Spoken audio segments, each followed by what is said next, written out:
안녕하십니까. 스트레이트 김의성입니다. 안녕하세요. 주진우입니다. 그리고 김민욱, 김정인 기자 나오셨습니다. 안녕하세요. 안녕하세요. 지난 주말이었죠. 서초동 서울중앙지검 앞에서 그리고 전국에서 또다시 촛불이 타올랐습니다. 서초동에 그렇게 많은 사람이 모인 건 전 처음 봤습니다. 시민들이 검찰개혁을 외쳤는데 저는 좀 무섭게 느껴졌습니다.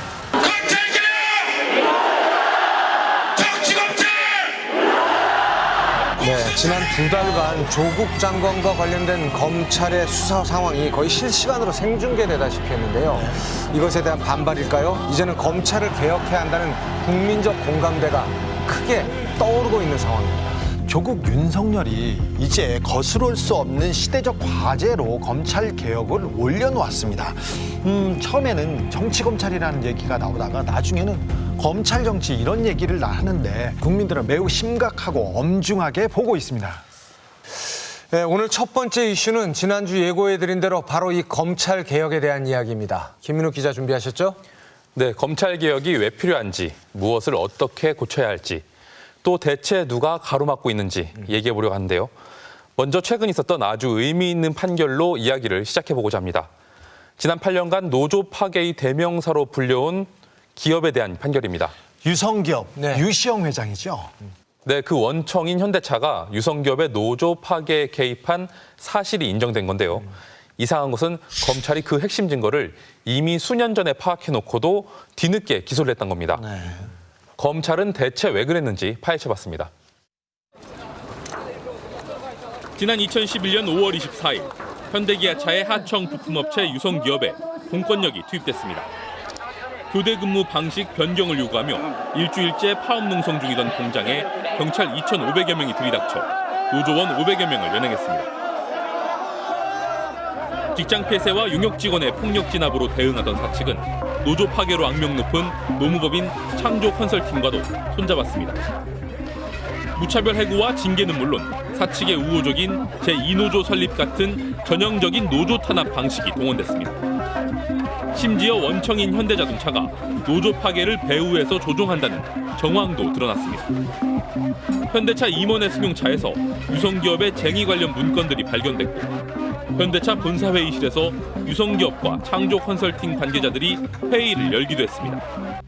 쟁의 행위를 해도 어느 정도까지 그거를 우리가 도를 넘지 않았어요.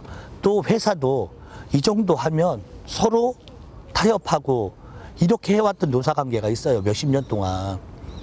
근데 현대자동차가 들어오면서는 달랐어요. 완전히 달렸어요. 고용노동청의 수사와 압수수색 과정에서 결정적인 단서가 드러났습니다. 유성기업과 현대차 임직원들이 주고받은 이메일이 발견된 겁니다. 신규 노조 가입 인원이 최근 일주일간 한 명도 없는데 어떠한 활동을 하고 있는지 구체적으로 점검하고 목표를 주었음에도 불구하고 한 명도 없는 이유가 무엇인지 강하게 전달할 것. 현대차는 이른바 어영노조에 새로 가입시킬 목표 인원을 날짜까지 정해 구체적으로 못 박았습니다. 원청회사가 협력업체의 노사 분쟁에 개입하는 것은 명백한 불법. 하지만 노동청으로부터 사건을 넘겨받은 검찰은 현대차에 관대했습니다. 피의자 현대자동차 주식회사가 유성기업 주식회사와 공모하여 직장 폐쇄 개시 및 유지에 관여, 증거 불충분하여 혐의 없다. 현대차의 구체적인 지시가 담긴 유력 증거가 나왔는데 한마디로 봐준 겁니다. 공모한 거 없고 부품 받기 위해서 이렇게 한 거다. 요 변명을 그대로 믿어가지고 이런 게 증거가 부족하다. 그래서 무혐의 처리한 거 이게 전부예요. 뒤늦게 이메일의 존재를 확인한 유성기업 노조는 2016년 다시 현대차를 고소했습니다. 그런데 이번엔 검찰이 180도 입장을 바꿨습니다. 공소시효를 사흘 앞두고 노조 파괴에 관여한 현대차 임직원들을 부랴부랴 재판에 넘겼습니다. 2017년 5월 19일 문재인 정부가 출범한 직후였습니다. 검찰이 현대차가 유성기업 노조 파괴에 개입했다며 뒤늦게 제시한 증거는 4년 전 이미 확보해 놓았던 바로 그 이메일이었습니다. 검찰이 만약에 그때 당시에 시기적절하게 수사를 해서 현대자동차 니네들 이거 유죄야. 그래서 그 관계자들 처벌하고 이랬다 그러면 현대자동차도요 유성기업에 더 이상 노조 파괴 지시를 못했을 거라는 거예요. 사태 발생 8년 만인 지난달 22일 1심 선고 공판에서 현대차 임직원 4명은 모두 징역형을 선고받았습니다. 협력업체의 노사 문제에 개입한 원청의 죄를 물은 역사적인 첫 판결. 이렇게 명백한 증거를 손에 쥐고도 검찰은 기소 여부를 마음 내키는 대로 결정했습니다. 기소할 충분한 증거가 있었음에도 그리고 고소인들, 피해자인 노동자들이 그것을 강하게 요청했음에도 불구하고 당시에 하지 않았던 것은 누가 보더라도 기소권을 남용한 것입니다. 행사하지 않는 것이 남용한 것입니다. 애당초 현대차에 면죄부를 준 담당 검사는 이 재판을 어떻게 봤을까? 그는 작년에 검사를 그만두고 서울 서초동의 한 법무법인에 변호사로 취업했습니다. 사무실에 여러 차례 메모를 남겨도 연락이 없던 그를 찾아가 어렵게 만났습니다. 그는 질문을 던지기도 전에 취재진을 경계했습니다. 국민의 기자라고 한말입니다. 그때 혹시 현대자동차랑 유성기업 사이에 이메일이 있으셨는지 여부는 알고 계시나요? 사건을 관련된 건 아니 그때 검사님이 제시하시면서 그때 불기소 처분하셨는데 딱 그 증거물도 집어낸 이번 유죄 판결이 난 건 알고 계신가요, 혹시? 모든 범죄의 기소 여부를 독점적으로 결정할 수 있는 대한민국 검찰. 이처럼 죄가 있어도 검사 마음에 따라 재판대에 서지 않아도 되는 건 물론 경찰, 국정원 등의 모든 수사를 지휘하고 종결하는 권한을 쥐고 있습니다. 그것도 모자라 언제든 직접 수사에도 나서는 무소불위의 권력을 자랑합니다. 국가의 사법권 발동의 과정에서 일어날 수 있는 많은 인권 침해적인 요소들이 있을 수 있고 기소한 권한을 이제 편의적으로 사용하거나 왜곡해서 사용하면 문제가 되는 거죠. 과거 정부 시절 검찰의 칼날은 수시로 정권의 입맛에 맞춰 비판 세력을 향해 휘둘러졌습니다. 2009년 검찰이 인터넷 논객 박대성 씨를 긴급 체포하고 구속한 미네르바 사건. 경제 상황에 대한 논평과 전망, 특히 미국 리먼 브라더스 사태를 예측해 일약 경제 전문가급으로 부상했던 그는 국내 외환보유고에 문제가 생겼다는 등의 게시물들을 올렸다 범죄자로 몰렸습니다. 검찰은 공익을 해칠 목적으로 허위 사실을 유포했다며 그를 재판에 넘겼지만 결과는 무죄였습니다. 2008년 MBC PD수첩 광우병 보도 수사 역시 대표적인 검찰의 기소권 남용 사건이었습니다. 정부가 직접 수사를 의뢰한 것도 이례적인 데다 검찰 윗선의 노골적인 개입이 이루어졌습니다. 당시 명예훼손죄 적용이 어렵다고 주장해 수사진에서 배제된 임수빈 전 서울중앙지검 형사 2부장은 직속 상관인 최교일 1차장이 무죄여도 상관없으니 PD수첩을 기소하라는 지시를 내렸다고 검찰 과거사의 조사에서 밝혔습니다. 검사가 유죄를 확신하고 기소를 해도 무죄가 많이 나오는 판국인데 그렇죠. 무죄인 걸 알면서도 기소를 하라. 이거는 있을 수 없는 지시라고 저는 생각을 합니다. 예. 무리한 수사를 하고 기소권을 남용해도 반대로 해야 할 기소를 하지 않아도 책임지지 않는 검찰. 집권 세력의 이른바 하명 수사를 충실히 이행한 검사들은 공을 인정받아 검찰 내 요직을 독식하고 승승장구했습니다. 구속영장 청구권, 압수수색 영장 청구권, 기소권의 수사권까지 막강한 독점적 형벌권을 집행하는 검사들은 검찰을 떠나며 전관예우의 날개를 달고 막대한 부를 챙기는 특권까지 챙길 수 있습니다. 사실 뇌물보다는 기업 수사를 더 원하죠, 특수부에서. 그게 다 돈이 관련돼요. 김 현장에 수십 명의 검사 출신들이 가 있고 이 사람들이 검사가 직접 수사 안 하면 돈벌이가 아마 반 이상 줄어들걸요. 그 엄청난 이권 카르텔입니다. 아니, 저 최교일 의원은 검사 시절에 PD수첩 광우병 사건이나 KBS 정현주 사장 사건 때는 그렇게 되지도 않는 사건을 무리하게 기소하라고 지시를 내렸던 사람 아닙니까?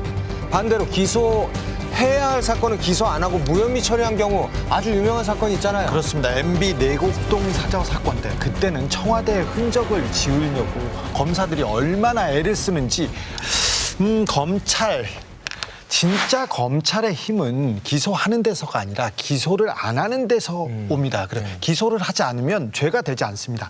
네, 최근 임은정 검사가 던진 유명한 말이 있죠. 검찰이 선택적 수사를 한다. 선택적 정의라는 거죠. 선택적 칼질이죠. 칼질. 뭐 이게 다 검찰이 수사권과 기소권을 묶어서 독점하고 있기 때문에 생기는 문제라고 생각하는데요. 네, 조직의 이익이나 정치 권력의 입맛에 맞춰 칼을 휘두르다가도 내부 범죄엔 한없이 관대한 검찰의 두 얼굴을 취재했습니다. 4년 전 부산지검의 윤모 검사는 조사하던 사건의 고소장을 잃어버렸습니다. 즉시 분실 사실을 보고하고 고소인에게도 알렸어야 했지만 윤 검사의 대처는 상식밖이었습니다. 해당 고소인이 비슷한 취지로 접수한 다른 고소장을 복사한 뒤 표지만 새로 꾸며 차장 검사의 도장을 찍었다가 들통난 겁니다. 현직 검사의 공문서 위조 사건. 파문이 커지자 윤 검사는 사의를 밝혔고 검찰은 징계는커녕 조사 한 번 안 하고 사표를 수리했습니다. 해임이나 면직 등 중징계를 받으면 변호사 개업이 제한되기 때문에 눈 감아준 거란 비판이 나왔습니다. 보다 못한 한 현직 검사가 이 사건에 지휘 책임이 있는 검사들과 당시 검찰총장을 직무유기로 고발했습니다. 말이 안 되잖아요. 검사의 공문서 위조, 사문서 위조가 덮였습니다.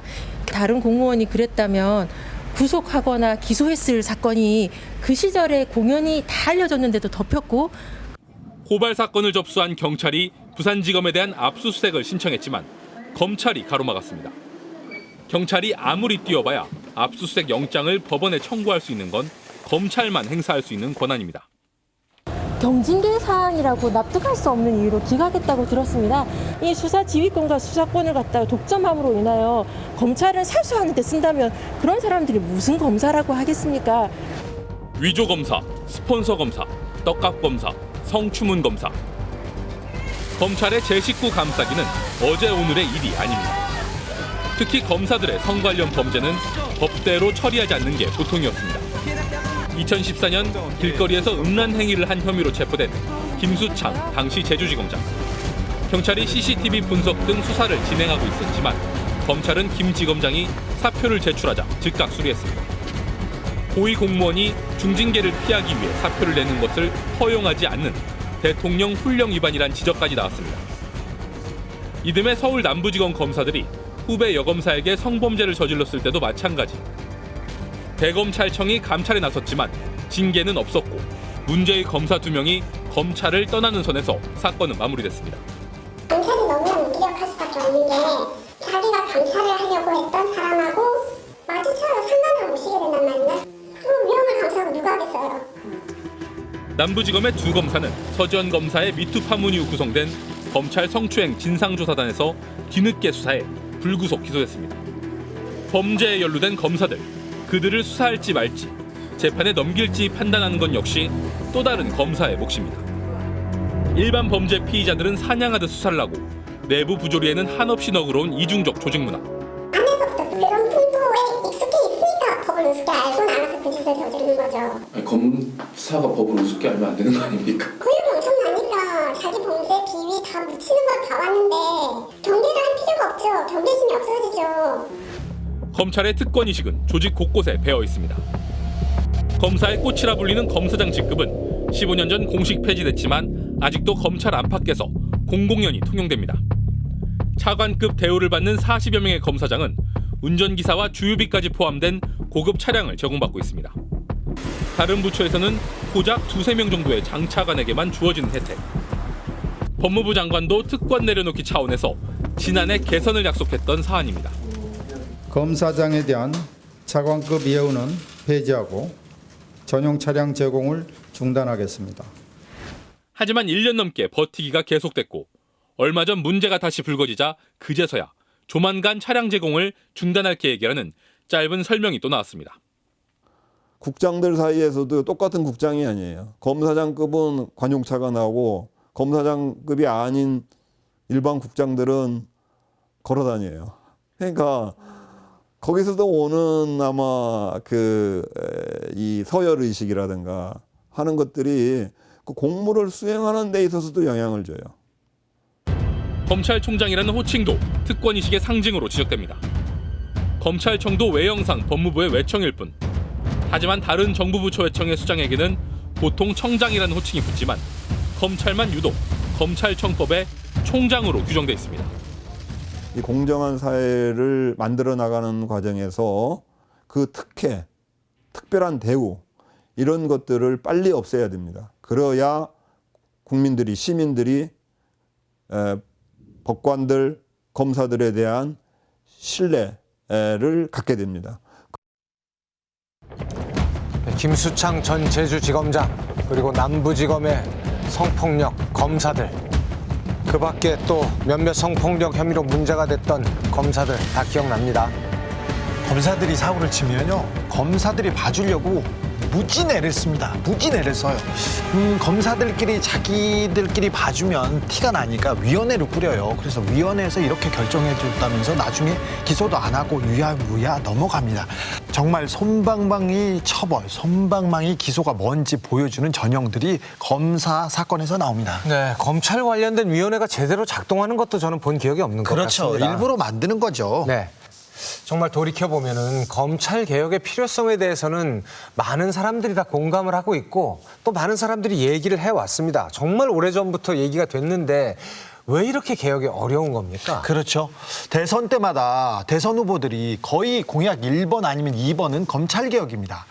그런데 검찰개혁이 화두로 떠오를 때마다 이상하게 정권을 뒤흔드는 권력형 게이트 사건이 벌어집니다. 아니면 일반 사건이 권력형 게이트가 돼요. 큰 사건이 됩니다. 그래서 검찰개혁은 항상 유야무야 되곤 했습니다. 네, 많이들 기억하시겠지만 참여정부 시절부터 이 검찰을 개혁하겠다고 파격적인 인사와 같은 시도들이 있었습니다. 네. 하지만 핵심적인 개혁까지는 이어지지 못했습니다. 과연 무엇이 문제고 또 어떻게 해야 하는지 짚어봤습니다. 검찰 개혁에 대한 문재인 대통령의 소신은 집권 이전부터 분명했습니다. 검찰의 권한이 아주 강력한 만큼 이 검찰 권한에 대한 통제가 필요한데 이제 우리가 강조하는 그 검찰권에 대한 민주적 통제죠. 그럼 이 민주적 통제는 물론 이제 우리 국민들이 해야 되는 겁니다. 참여정부 민정수석 시절 그리고 노무현 전 대통령 수사 당시 경험한 검찰의 폭주가 그 배경이 됐을 거란 분석입니다. 문 대통령이 야인으로 지내던 시절부터 10년 대계를 함께 설계했던 조국 교수는 마치 예언이라도 하듯 험난한 개혁의 길을 예고한 바 있습니다. 법무부 장관이 그걸 시행하게 되면 검찰에서 법무부 장관이 뒤를 팔 가능성이 있거든요. 소문을 흔들어가지고 이 사람을 낙마시킬 수도 있는 그런 조직이라고 봅니다. 그로부터 8년. 공교롭게도 검찰은 지금 현직 법무장관을 향해 정면으로 수사의 칼날을 겨누고 있습니다. 부인과 아들, 딸, 동생, 오촌 조카를 포함한 조국 일가에 대한 대대적인 수사. 70여 곳에 이르는 압수수색 대상 가운데는 조 장관의 자택도 포함됐습니다. 검찰 인사권을 가진 법무부 장관 거주지 압수수색은 초유의 일로 압수수색은 오전부터 저녁까지 11시간에 걸쳐 진행됐습니다. 살아있는 권력에 대한 정당한 수사라는 검찰. 수사는 절차에 따라 진행되고 하지만 검찰의 법 집행이 과연 엄정한지에 대한 우려의 목소리도 점점 더 커지고 있습니다. 특정인에 대해서는 이렇게 수사하는데 이 검찰의 선택적 수사의 위험성에 대해서 많은 분들이 공감해주지 않을까. 검찰이 아무런 간섭을 받지 않고 전 검찰력을 기울이다시피 엄정하게 수사하고 있는데도 검찰개혁을 요구하는 목소리가 높아지고 있는 현실을 검찰은 성찰해 주시기 바랍니다.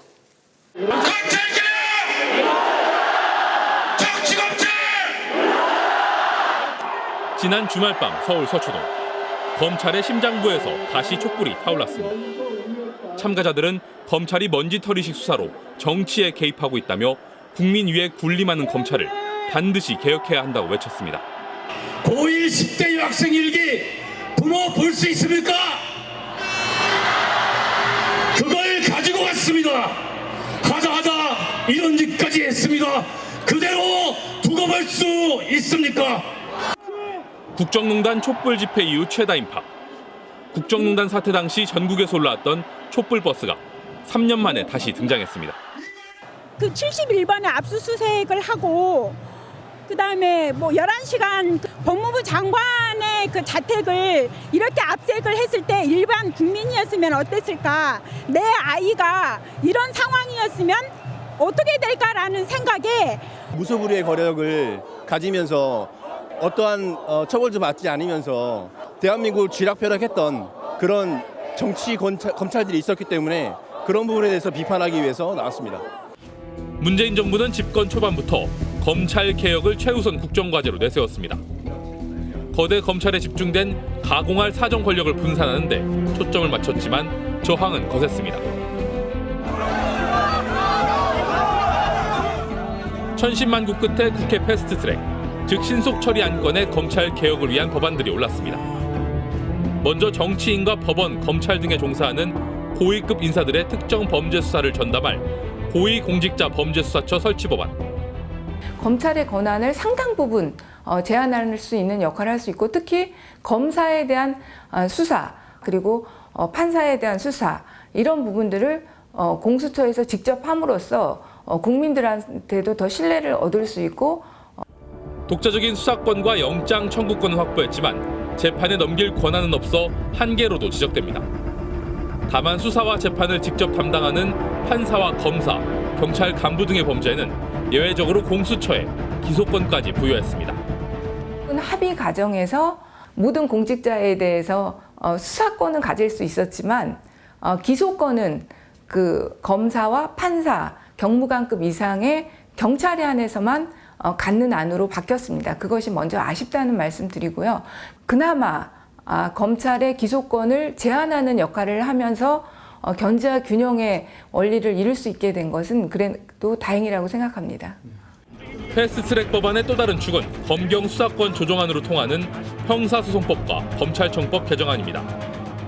경찰의 1차 수사 종결권을 보장해 모든 사건의 기소 여부를 검찰에게 물어야 하는 입장에서 벗어나 경찰이 독자적으로 수사의 개시와 종료를 결정할 수 있습니다.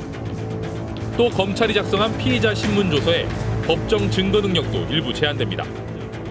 지금까지는 검찰에서의 진술 내용을 피고인이 재판 도중 부인해도 증거로 채택됐습니다. 재판이 아니라 수사 단계에서 형사재판의 대부분이 정리되는 효과를 좀 발생하고 있습니다. 그게 이제 검사에게 엄청난 권한을 실제로 부여하게 된 거고, 검찰이 가지고 있는 수사 권한의 막강한 힘, 이 부분에서 어느 정도 힘을 뺐다는 측면에서 또 굉장히 눈여겨봐야 되고. 이처럼 크고 작은 개혁적 취지에도 불구하고 패스트트랙 법안은 검찰의 폐단으로 지목되어 온 특수수사 기능을 사실상 유지시켰다는 본질적 비판에도 직면해 있습니다. 검찰의 직접 수사 기능을 대폭 폐지했지만 대통령령이 정하는 5가지 예외 범죄에 대해선 여전히 검찰이 수사할 수 있다고 규정한 겁니다. 다음 단계라도 이제 그 검사의 특수수사 기능을 완전히 이제 그 삭제하는 쪽으로 가는 게 바람직하다. 현재로서는 그 점은 좀 미흡하긴 하지만 그러나 뭐 하나의 단계로서는 수용할 수 있다, 이런 생각이고요. 검찰 개혁이 곧 특수부 개혁으로 인식될 정도로 특수부는 검찰 권력의 상징인 게 현실입니다. 검찰에서 직접 수사, 그 특수수사를 하게 되면은 말 그대로 그냥 성과가 있어야 되는 거거든요. 그냥 칼을 뺐으니까. 그러니까 자칫 이게 무리한 수사가 될 수가 있어요. 근데 이것을 어떻게 감독하거나 시정할 수 있는 방법이 없어요. 검사들도 그러죠. 무에서 유를 만들어내는 수사가 특수수사라고. 조국 장관 특수수사 그렇잖아요. 처음에 정치적 목적으로 사퇴하자는 목적으로 했는데 안 되니까 계속 파고드는 거죠. 논란 속에 입법 과정에 첫 발을 뗀 검찰 개혁의 공은 이제 국회로 넘어갔습니다. 그러나 총선을 앞둔 정치권이 야권발 정계 개편의 조짐을 보이는 데다 조국 장관을 둘러싼 대치까지 겹쳐 개혁 법안의 연말 처리 전망은 장담할 수 없는 처지입니다. 저희 당은 직권남용에 대한 형사 고발을 추진하겠습니다. 또한 탄핵 소추에 대한 또 추진을 하겠다는 말씀을 드립니다. 저는 검찰개혁, 법무혁신을 위한 도구에 불과하다고 생각하고요. 어느 누구도 되돌릴 수 없는 그런 계획을 이루고 나면 저의 쓰임은 다 사라질 것이라고 생각합니다.